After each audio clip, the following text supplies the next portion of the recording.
एक ऐसी शर्त जिसकी वजह से कुंभकर्ण से हार गए थे हनुमान जी। आखिर कौन थी वह शर्त? या सचमुच हनुमान जी कुंभकर्ण का वध कर सकते थे?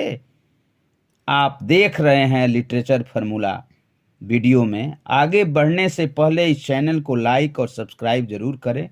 रामायण के बारे में आपने सुना ही होगा और पल पल की भी जानकारी भी होगी, लेकिन एक समय ऐसा भी था जब रावण को अपने भाई कुंभकर्ण को उठाना पड़ा। कुंभकर्ण मैदान में आया, तब उसकी भेंट हुई हनुमान जी से और तब दोनों के बीच एक महान युद्ध हुआ। लेकिन उस समय एक ऐसी शर्त दोनों के बीच रखी गई थी जिसमें हनुमान जी की हार हुई थी।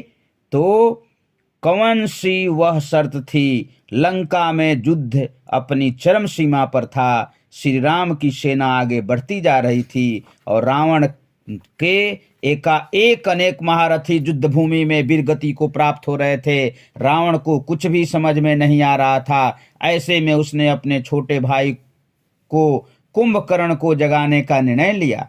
कुंभकर्ण को ब्रह्मा जी के द्वारा वरदान था, वह 6 महीने सोता रहेगा और 6 महीने तक उठेगा।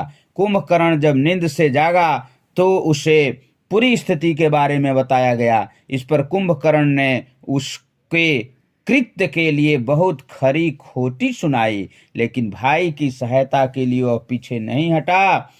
जब वह रणभूमि में पहुंचा तो उसकी काया देखकर बानर सेना में खलबली मच गई। उसने किसी और से युद्ध न करते हुए सीधे श्री राम से युद्ध करने के लिए ठानी। वह युद्ध भूमि में आगे बढ़ता जा रहा था। बानर सेना भाग रही थी। नल नील सब आए, सबने कुंभकर्ण से युद्ध किया और सभी परास्त हुए। सुग्रीव अंगद यहाँ तक जामवंत जी ने और सभी कुंभकर्ण से हार गए। उसके बाद प्रभु श्री राम तक पहुंचने से पहले कुंभकर्ण को रोका महाबली हनुमान जी ने। उन्होंने युद्ध क्षेत्र में महाबली योद्धा की तरह एंट्री मारी। युद्ध क्षेत्र में आकर उन्होंने कुंभकर्ण को सीधा ललकारा। कुंभकर्ण के विशालकाय शरीर के सामने बजरंग बली जी ने भी विराट रूप धर लिया और फिर दोनों में युद्ध शुरू हुआ। रावण और प्रभु श्री राम की बानर सेना रुक गई, जो कि उस समय सभी कुंभकर्ण और हनुमान जी का युद्ध देख रहे थे।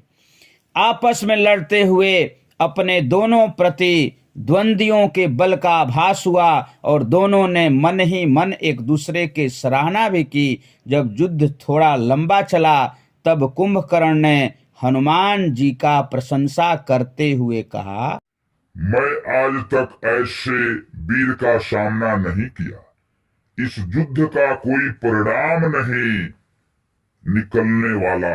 फिर से युद्ध आरंभ हुआ। हनुमान जी ने क्रोध में आकर पहाड़ उखाड़ लिया। तब कुंभकर्ण ने हनुमान जी से कहा, अभी मैं इस प्रहार से थोड़ा भी विचलित हुआ तो मैं रणभूमि छोड़ दूंगा। महाबली वीर हनुमान जी ने यह स्वीकार कर लिया। महाबली के इस प्रहार से कुंभकर्ण तनिक भी विचलित नहीं हुआ। इससे हनुमान जी काफी प्रभावित हुए। उन्होंने निर्णय लिया कि ऐसे महाबली योद्धा का विनाश और मृत्यु केवल श्री राम के हाथों ही लिखी हुई है। और इसके बाद कुंभकर्ण का युद्ध सीधे प्रभु श्री राम से हुआ। हम आपको यह भी बता दें कि रावण और कुंभकर्ण दोनों के दोनों पूर्व जन्म में जय और विजय थे, जिनकी मृत्यु स्वयं विष्णु जी के अवतार द्वारा लिखी हुई थी। ऐसे में हनुमान जी भी जानते थे कि ऐसे महाबली योद्धा को कोई मार सकता है तो वह स्वयं प्रभु श्री राम है।